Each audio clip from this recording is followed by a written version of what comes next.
మాజీ మంత్రి కేటీఆర్ సమీక్ష సమావేశం నిర్వహించారు. వాల్మీకి స్కామ్ కర్ణాటక కాంగ్రెస్ కే కాదు తెలంగాణ కాంగ్రెస్ కూడా ముచ్చెమటలు పట్టిస్తుందని కేటీఆర్ ఆరోపించారు. కాంగ్రెస్ రేవంత్ రెడ్డి విషయం బయటకు రాకుండా ఆపుతున్నారన్నారు. ఆ మబ్బులు 4 రోజుల్లో వెళ్లిపోతాయని, గవర్నమెంట్ డబ్బులు పార్లమెంట్ ఎన్నికల ముందు 180 కోట్లు అక్రమంగా దారి మళ్లాయని ఆరోపించారు. కర్ణాటక సీఎం సిద్ధరామయ్య కర్ణాటక అసెంబ్లీలో స్వయంగా ఒప్పుకున్నారన్నారు. ఇక హైదరాబాద్లోని 9 బ్యాంక్ అకౌంట్లకు 45 కోట్లు ట్రాన్స్ఫర్ అయ్యాయని, దీనిపై విచారణ మొదలవ్వగానే వాల్మీకి కార్పొరేషన్ సూపరింటెండెంట్ సూసైడ్ చేసుకున్నారని తెలిపారు. ఇక బ్యాంక్ అధికారులు సహా 11 మందికి ఈడీ అరెస్టు చేసింది. ఇక కర్ణాటక నుంచి డబ్బు అక్రమంగా తెలంగాణ రాష్ట్రంలో ఏ అకౌంట్లకు వచ్చిందనే ప్రశ్నిస్తున్నారు. ఆ అకౌంట్లు ఎవరివి? ఆ తీగ లాగితే తెలంగాణ కాంగ్రెస్ డొంక మొత్తం కదులుతుందన్నారు. మొన్నటి పార్లమెంట్ ఎన్నికల్లో తెలంగాణ కాంగ్రెస్ ఈ డబ్బులనే ఖర్చు చేసినట్లు అనిపిస్తుందన్నారు. ఇక పార్లమెంట్ ఎన్నికల సమయంలో బంగారం షాపులు, బార్ల నుండి భారీ మొత్తంలో డబ్బులు తీసుకున్నారన్నారు.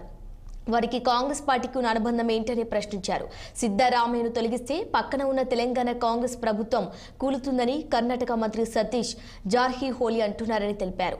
ఇక కర్ణాటక కాంగ్రెస్ పార్టీకి తెలంగాణ కాంగ్రెస్ పార్టీతో పెనవేసుకున్న బంధం వాల్మీకి స్కామేనా అంటూ తెలిపారు. ఇక వాల్మీకి స్కామ్ లో భారీ మొత్తంలో తెలంగాణ కాంగ్రెస్ నేతలకు వాటాలు వచ్చాయని తెలిసినా ఈడీ ఎందుకు మౌనంగా ఉంటుందని కేటీఆర్ వ్యాఖ్యానించారు.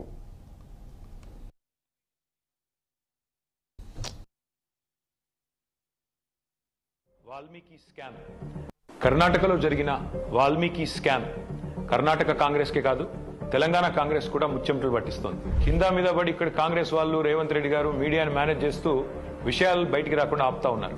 కానీ ఆ మబ్బులు కూడా తప్పకుండా 4-5 రోజుల్లో విడిపోతాయని నేను అనుకుంటాను. గవర్నమెంట్ డబ్బులు గవర్నమెంట్ అకౌంట్ల నుంచి అక్రమంగా ఏ కారణం లేకుండా సరిగ్గా పార్లమెంట్ ఎలక్షన్ కు ముందు 180 కోట్ల రూపాయలు దారి మళ్లింది. కర్ణాటక ముఖ్యమంత్రి స్వయంగా సిద్ధరామయ్య గారు అసెంబ్లీలో ఈ వాల్మీకి స్కామ్ లో భారీ ఎత్తున డబ్బులు దారి మళ్లినాయని ఆయనే ఒప్పుకున్నారు.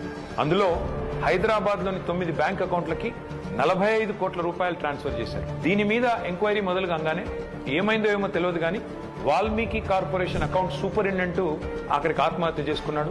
ఇవాళ ఆయన కుటుంబం రోడ్డున పడే పరిస్థితి. బ్యాంక్ అధికారులతో సహా 11 మందిని ఈడీ అరెస్ట్ చేసింది. కర్ణాటక నుండి మన తెలంగాణకు అక్రమంగా ఈ డబ్బు ఏ అకౌంట్లలోకి వచ్చింది, ఆ అకౌంట్లు ఎవరివి, ఈ తీగ లాగితే తెలంగాణ కాంగ్రెస్ డొంక మొత్తం కదులుతా ఉన్నది. మొన్న పార్లమెంట్ ఎన్నికల్లో తెలంగాణ కాంగ్రెస్ పార్టీ తన ఖర్చులకు ఈ డబ్బులే వాడినట్టుగా అనిపిస్తా ఉంది.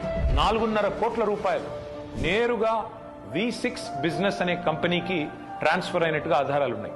ఈ V6 బిజినెస్ కంపెనీ ఓనర్ ఎవరు? SIT, CID, ED ఈ దాడులన్నీ జరిగిన తర్వాత కూడా మన తెలుగు మీడియాలో ఈ వార్తలు రాకుండా అడ్డుకుంటున్నది ఎవరు? పార్లమెంట్ ఎన్నికల సమయంలో కొన్ని బంగారం షాపులు, బార్ల నుండి భారీ మొత్తంలో డబ్బులు తీసుకున్నట్టుగా తెలుస్తా ఉంది. వారికి కాంగ్రెస్ పార్టీకి ఉన్న అనుబంధం ఏంది? ఇవన్నీ కూడా బయటికి రావాలి. కర్ణాటక ముఖ్యమంత్రి సిద్ధరామయ్యను గనక పొరపాటున తొలగిస్తే పక్కన ఉన్న తెలంగాణ సర్కారు కూడా కూలుతుంది అని ఈ మధ్యనే కర్ణాటక మంత్రి సతీష్ జార్కిహోలీ అంటున్నారు. మరి కర్ణాటక కాంగ్రెస్ తో తెలంగాణ కాంగ్రెస్ కు అంతలాగా పెనవేసుకున్న ఈ అనుబంధం ఈ వాల్మీకి స్కామేనా? ఈ వాల్మీకి స్కామ్ లో భారీ మొత్తంలో వాటా తెలంగాణ కాంగ్రెస్ నాయకులకు కూడా చేరిందని ఆధారాలు దొరికినా ఈడీ ఎందుకు మౌనంగా ఉంటుంది? అసలు తెలంగాణ కాంగ్రెస్ నాయకుల మీద దర్యాప్తు జరగకుండా రక్షిస్తున్నది ఎవరు? పార్లమెంట్ లో గాయ చేసుడు తప్ప బయట మాత్రం ఏమీ తమ సొంత పార్టీ అవినీతి మీద నోరు విప్పని రాహుల్ గాంధీ ఖచ్చితంగా నోరు విప్పాలి. ఈ వాల్మీకి కార్పొరేషన్